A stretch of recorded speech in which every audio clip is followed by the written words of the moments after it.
this is great, but like, I don't feel like there was, I didn't know of a lot of equipment gear in that space. You don't see it a lot where it's drum-centric outboard effects that are not the studio gear, Correct. And so that just had me thinking like this would be cool. And we collaborate, and I sent you guys stuff, and you stuff, I shouldn't say that. I sent you guys. You guys, it's just, there's so many of me. I sent you stuff.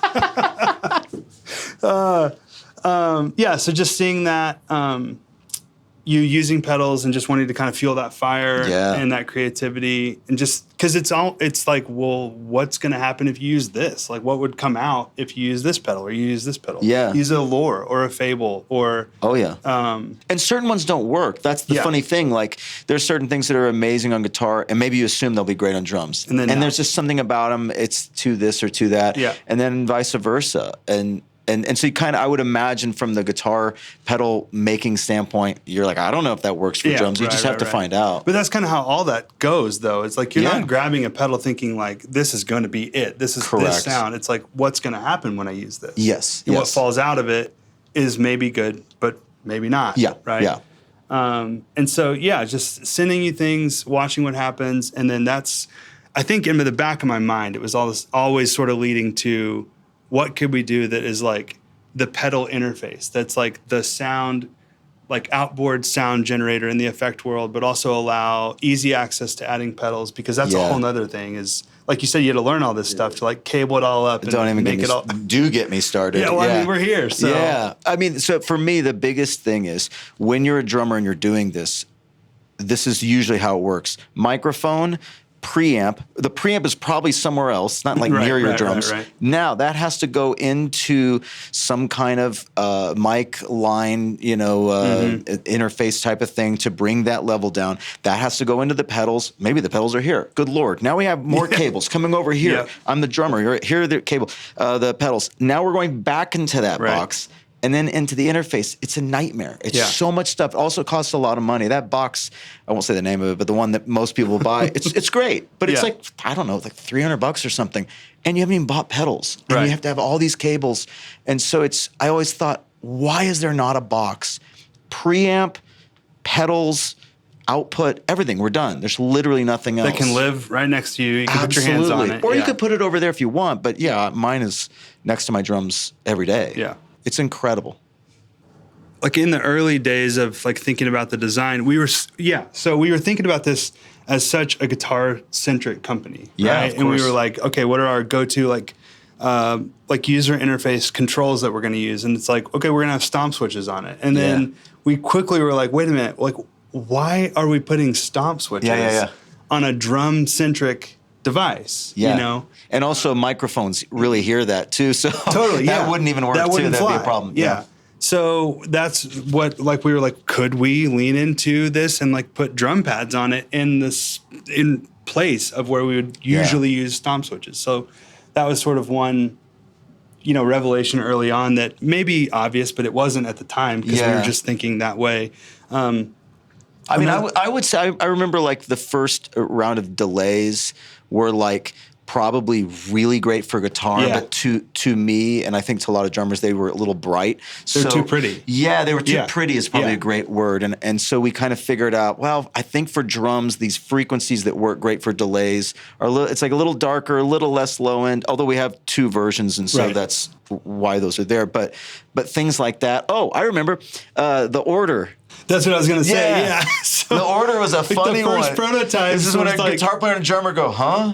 Yeah, it didn't even cross my mind. It's like, this is how we're doing this. I didn't even think about it. It was just like, we'll lay it out like this. And then Aaron's like, hey, so I'm just confused. Like, why is the compressor on the right side?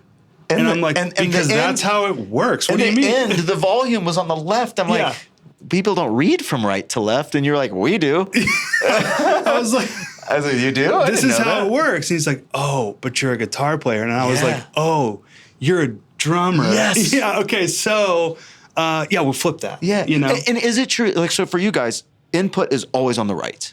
Yeah, we're thinking signal flow is right to left on the pedal board. Yeah. I'm not going to say you guys are wrong, but I am thinking it. The entire guitar community. The more I've worked with this, I'm like, I think we might be the backwards one. You could just change your entire business model. Yeah. Ooh. No, forget I said that. But this was definitely, I think, more of a drum-centric thing. Absolutely. It'll make more sense left to right. Now that I've seen this, I can't imagine it being the other way around. That's awesome. Yeah, I don't know. I just remember some of the first things was aha, just in the sense of this is amazing. The two reverbs were already like, we're done. This is so perfect. So, I don't know. That's just a compliment rather than a aha. Yeah. And we have some great designers, and that was I didn't expect that. I didn't expect that. Like the first pass of effects, like the sounds, were going to be like, I mean, we're kind of there, and I was like, kind of there, like we just because I'm not used to that. Right? When we like belabor these things. Yeah. And we did, since then, work a lot on all three sort of the main effect categories. But I'll give credit, because I don't think this was my idea. The forward and reverse.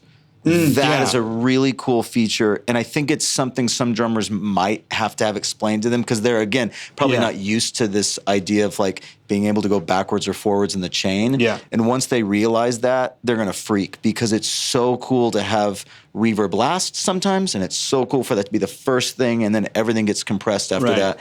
For me, I really do toggle between those two a lot. It's very helpful to have. It's just this instant tonal, like, oh, that's better, or this is better. So that was cool for me. I think a lot of the aha moments came from more like from you to us, like learning the drum world, learning the studio world. That's not a part of the studio world that we're in a lot, thinking technically, thinking about the details. Sure. So learning that like, compressor into delay into verb is a pretty guitar-centric chain. Sure. Oh, sorry. Yeah, that's right. Compressor, delay into verb is kind of a guitar thing. Wets at the end, right? And it makes sense in a lot of other contexts as well. But then hearing from like producers that like, wait, like you're gonna like let them do the other way, right? And it's like, well, we can, but why? And but they're because both that's great a thing for two different reasons. Yeah. And so like that's another aha moment of just like, oh, this is a thing. And then when you hear it, it's like, oh, I totally get this. Like you kind of have to do that too. Yeah. So that's where the forward reverse comes from. So the whole thing, just thinking about like we want bread and butter effects, right? Like kind of the go-to standards for what you would want. But then making it an interface for additional pedals that you don't have to use a bunch of other outboard gear to get those into the mic signal chain to process was where the effects loop came from on the back. So this is like your one-stop shop. Even if you want to add other pedals, which is so cool. To interface other pedals with the mic, in question. If you want to do, wackier, crazier sounds than what we can do here, that's where the introduction of the effects loop came from. Just trying to get rid of all of that outboard gear that you described that you need. So it's just mic into this, and then you're going to the interface. And whatever else you want to inject into the signal chain, you do it right here. I mean, there's so many, because there's so many effects, and I think the biggest thing is that because this provides a workflow that is so easy and so done, and because it's so you can put it near your kit. It's so tactile, boom, boom, boom, bypass, tap tempo presets, and then all of this is like so easy. I think it just unlocks stuff that drummers are always thinking about, but then kind of give up on sometimes. There's just this point where, I don't know, maybe I'll do it in a plugin later or something like that. And that is not the same thing as sitting there, hitting a drum, dialing in. There's just so many different possibilities from the most extreme weird to just the most normal, I guess. But I like it because you can put all of this going through a room mic, and then fantastic, it's the entire kit sound, or it's just the snare drum, or just a hi-hat, or just a kick. We just did the kick today. The kick. I didn't even cool. I wasn't prepared for that. I'm like, I don't know, let's distort it and do this or whatever. Yeah. It was very cool. Yeah. A lot of this has been, I think, like fun trial and error. Yeah. And like getting into it and just using it and trying it. And that's helped us learn like how to shape things, how to change things. You obviously spend a lot of time in the studio with it. Yeah. Every day. Just being specific. Every single day. Monday to Friday. But then, so but we obviously planned for it to be able to be used live. Yes. Which you've gotten a chance to do. So what have you sort of learned? What are revelations that are different than the studio? Okay, so what I like about it, there's a couple different ways you could use it live. Right now, the way I'm using it is I am using it for we call it the fun box. And it's like I have one mic next to me sort of near my floor tom, and it's getting the whole kit. I have that going through here, and then the monitor guy is giving me that back, plus all the other mics. Right. It's not currently going out through the front of house because I'm messing with it a lot. Yeah. And it's really, for me, it's such a huge enhancer. If there's a slow song that's on the record that was like a lot of reverb, I'm sure they're doing that out there. A lot of times a monitor guy is not going to do that. That's not really what they're there for. So I can give myself those things. I play into that sound, and I can play so much better. The next song is maybe absolutely no reverb, but maybe like a slapback delay, because that's kind of what that was on the record, or so on and so forth. It's an amazing way to quickly, and you could do presets, very much you could do the presets. Sometimes I'm just doing it like in 10 seconds. I can get what I want. It's such a cool thing. So then the other way you could do it would be if you're in a small club, there's like one mic. Like LA is a great example. There's a place called Hotel Cafe. And that is like everybody would play there all the time. And the dude would always have one mic above the kit. For the whole kit. Yeah, and it sounded great. But like that's the kind of thing where you could just say, can we run it through here? Yeah. And he'd probably be cool.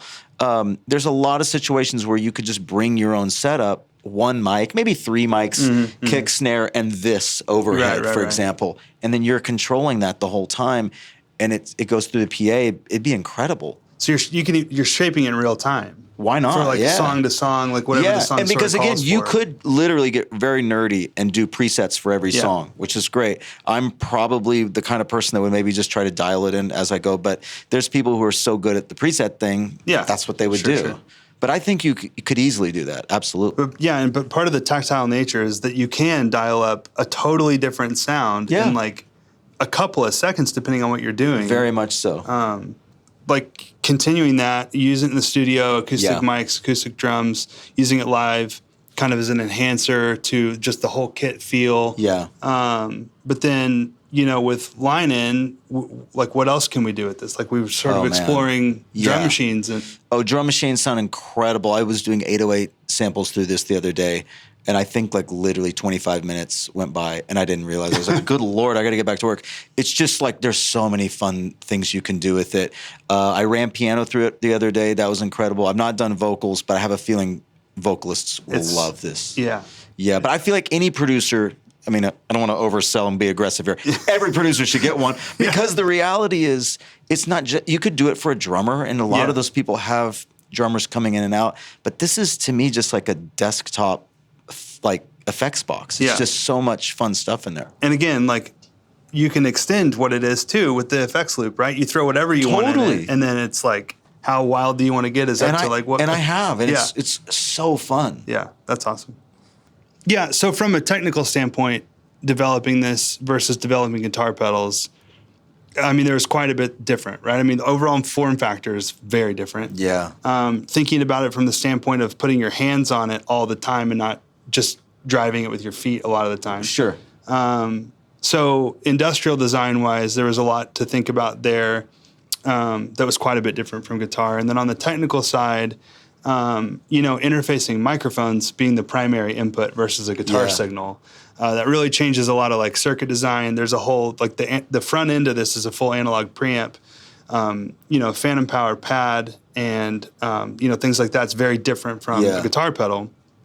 But then we interface that into, in this case, our MDSP system that we use in guitar pedals that just is the number cruncher, right? And that's what we're using to generate the effects and run all the controls, like all the UIs, all interface to that same system. So that felt more like home to us, but getting the signal in and out of that was quite a bit different. A lot of like discovery and exploration there from just it being a microphone type signal, which is just very different from guitar. So. I would imagine so. Actually, can I? Come on. I have a question. On a scale of 1 to 10, how big of a pain in the ass has this been? And follow-up question, this is a two-parter. Yeah. And did you ever consider just completely giving up on me and going, we're not going to do this? Let's see. Scale 1 to 10. Because I'm not here. I'm not seeing you guys go, I can't stand this thing. It's just too much work. Yeah. Or has it been fun? No, it's been a ton of fun. It's been very challenging. Yes. 1 to 10. What are you going to give it?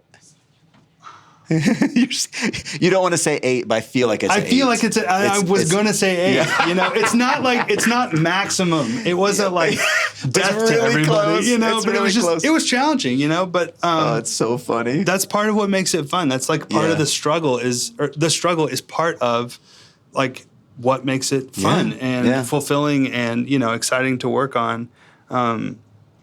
It's been different. And I can imagine. Honestly, that's part of what makes it awesome as well and been fun to work on because it is just so different. Yeah. It's not another guitar, another guitar. Who wants that? Yeah, exactly. No, I'm kidding. So it's been a blast. Cool. It's been really hard though, but it's been a blast. Yeah, 8 out of 10 is very high. It kind of makes me feel horrible and great at the same time because you guys stuck with it. Yeah, but the follow-up question is, we're here. We did stick with it. And there was never a thought of like, we need to bail. So we kind of treated this, when did we start working on this? Like a year ago? I was going to say, it feels like about a year. And we kind of saw right up front, just being not a guitar pedal, being drum-centric and mic-centric, that this was our one out there thing for the year. And we try to do that every year to really just stretch kind of all arms of Walrus, like the engineering side, technical side, the marketing folks, all of that is just going to be out there. Yeah. And that's what this is. And it's been loads of fun to get to do something different but still like familiar, like creative, right? Like it's still got that familiarity to it where we're doing the same kinds of things, but there's so many different nuanced like angles to think about, right? Because it's not a guitar. So no, one of the obvious things, again, coming from the guitar world, is stereo, right? Like stereo and out. Yes.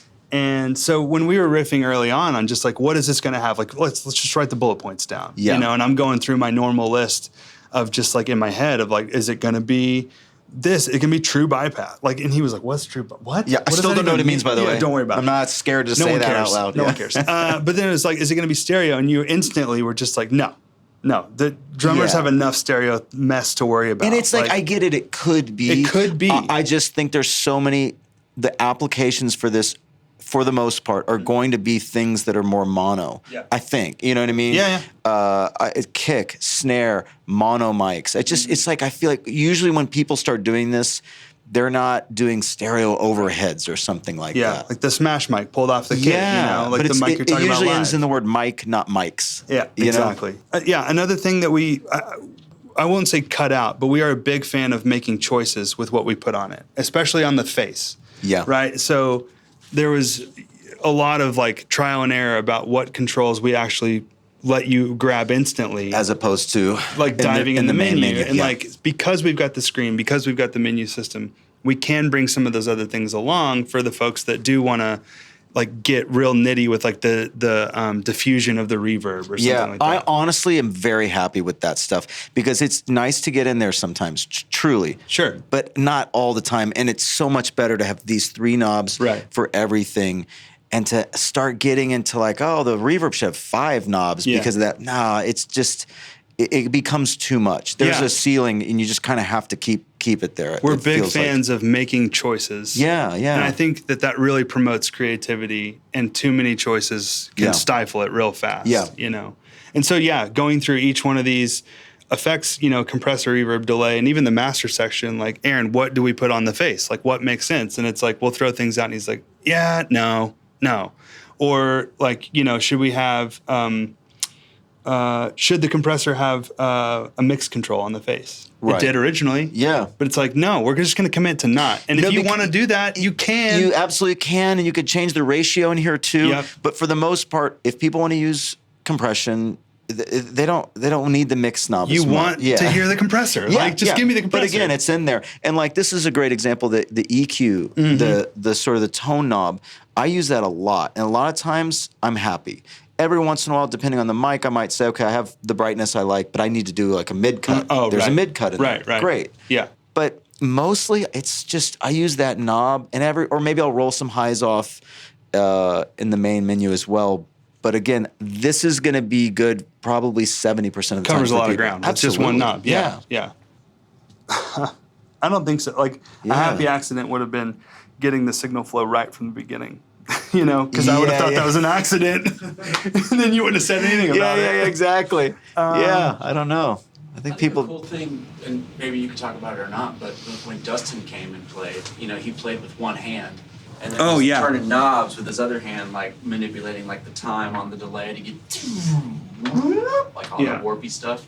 And I didn't think about people just playing with one hand and then using their other hand to do instrumentation. I actually watched that video and I thought the same thing. I was like, oh, I'm not as creative as I thought I was. It's like, that guy's cool. No, I was thinking the same thing. Yeah. Yeah. So, I mean, another, maybe example of a happy accident might be that I think we were thinking about it like it's a set and forget kind of thing. Like we're dialing up a sound, then we're going to go for that. Yeah. But then seeing some other drummers kind of get a hold of it and seeing what they do where it's like, no, they're like all of a sudden playing the kit with one hand, and then they're playing this in real time. Whether that's manipulating delay time to do the crazy pitch bending thing, or like cranking up the compressor for like hard smack on one hit and then back it off. For the next hit. You can kind of get real creative and play it like an instrument. So I kind of thought that would be possible, right? Yeah. It's conceivable, of course, but like, I think it wasn't until seeing it happen that it was like, oh, yeah, no, this is for sure going to be able to pull that off too. Yeah, exactly. I'm going to let a drummer answer. Just pure joy. And I think they will, honestly. I think pure joy. That's like instantly like getting to do all the fun drummery things that drummers like to do. That's the first initial feeling I hope they get. And then eventually, hopefully they can settle down and just like make music with it, do what you're supposed to do for whatever song you're working on or for your band or whatever it is. But to me, this is like such an instant fun thing as soon as you start listening back to it. It's so fun. What do you think, what has been your thoughts and experiences with this not being a plugin, but doing a bunch of plugin-esque sounds? Does that make sense? Like it's hardware. Well, it's just so immediate. Yeah. I mean, and I think people have to remember, drummers already know this. If you have a studio or even, for so many drummers who have their own studio, it's not like your computer's here. I mean, maybe a few people do that, but like drums, computer, all this, it's not like that's all there. Yeah. A lot of times it's drums, some preamps are over there, maybe your computer's next to that. So you don't get to do any of that in real time. Nobody's in the like, moment. It's this idea that you could literally with one hand just to quickly go, oh, that's a cool spring sound. And do that. That's such a fun thing. And I think that's a lot more gratifying than playing, sitting in your computer, listening back and just messing with plugins.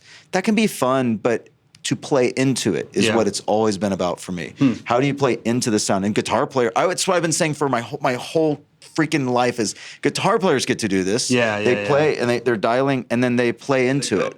Go with that sound. I think drummers really should be able to play into those sounds as opposed to have it be an afterthought and go, oh, maybe we'll do that later and do something cool to the drums. Like, no, let's do it right now. That's interesting, like bringing what we don't even think about as guitar players. That's just what we do. It's just part of the culture. Yeah. But bringing that more into the drum world. Yes. And it's like, experience this, guys. Like, and girls, check this out, you know? And to be able to tweak, and just like you guys do, it's not always huge moves. Yeah, just small moves. Those actually cumulatively make a huge difference. And that is not something you can do with plugins, but you don't think to... In the moment? Like what are you going to go back and forth 150 times? It's never going to do that. So just turn that just a little bit more. Yeah. So what you do is, in those cases, typically, you just play and hope it works out later. I don't like to do that. Yeah. This allows for you to not be hoping it works out. You just get exactly what you want in the moment. Yeah. It's forcing you to make choices, too. Absolutely. You know? That's awesome. Yeah. Cool. It's time for us drummers to grow up and just, quit cheating. Yeah, exactly. Absolutely. Yeah. No, I mean, you guys freaking killed that. This is amazing to me. This is so much, by the way, this is a lot cooler and it just like works better than I even thought it would in a lot of ways. It's so well designed and the sounds are so good. Yeah, I feel like, I would think you guys would have to be the company that makes all the I think drum there's stuff. plenty of other room to explore. Yeah. You know? It's just, maybe this is the tip of the iceberg. Maybe there's a DFX-2, you know what I'm saying? I was doing rehearsals with John Mayer and everybody in the band. Tell me about the box. What's going on with the box? What's up with the box? What's this? Yeah. Everybody's, I already have like 3 people who want to buy one, and they're not even drummers. Yeah. But just like we were talking about, they all have studios, they all have drum sets in their studios. Plenty of other applications. Yeah. Oh, I was already told. I was like, I'm going to put vocals through that. So, it's everybody's gotten really excited. And I have people coming to my studio all the time. So I've had kind of the not as good looking prototype version. And it's always, what's with the box? What's with the box? Yeah. And when I solo it up, they're like, oh, that's just ridiculous. Yeah. Yeah. You've even, you had this in the background of like Instagram videos. Don't think we didn't see that. I was teasing it. I just want to see what would happen, you know? Yeah. You know, maybe people zoom in, they go, oh. Yeah. What's that? What's up with the box? Yeah. Jeez. We better know. Every single drummer. Why wouldn't you buy that? How about that? I'd fight you if you don't want. Why don't you want to buy it? What's wrong with you? That's what I would say. That's a social clip. Yeah. I'll fight you. Yeah. I mean, it's like, you have to have it. Yeah. No, it's just been really great. It's been such a unique process, I think, working like long distance and just going back and forth with voice text and text. Yeah. And like you're in our Slack channel. I was going to say, I learned like, Slack, which is such a fascinating corporate.